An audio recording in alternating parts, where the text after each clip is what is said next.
Ошондо кафе ачасызбыз да. Ооба, кафе. Бул жерде кандай тамактар болот? Бул жерде улуттук жана европейский кухня болот. Жакшы, буйрса келип турат экенбиз да. Сага бир аз туура келбей калабы дейм да.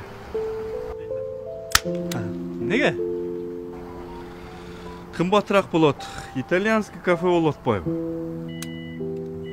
Ооба, сен ты алдыңын бир аз чүр бир аз. Болобу? Бол. Катыр, эртелет. Неге кафеңизге мындай ат койдуңуз?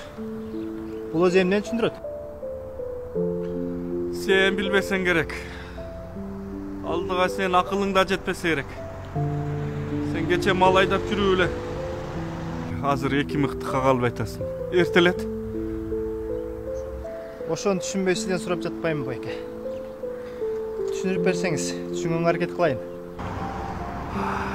Кандай кылып түшүндүрсөм экен? Бул итальянский тамактын аты. Мисалы сен чучпараны билесиң да, ошол сыяктуу эле.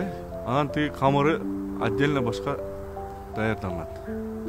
Сиз айтып жаткан тамакты тарталини деп коет, байке. Бул биз деп аткан жазуу Италиядагы дарыянын аты. Ошону түшүнбөй сурап атам да, байке. Италиядагы дарыянын атын койду экен деп.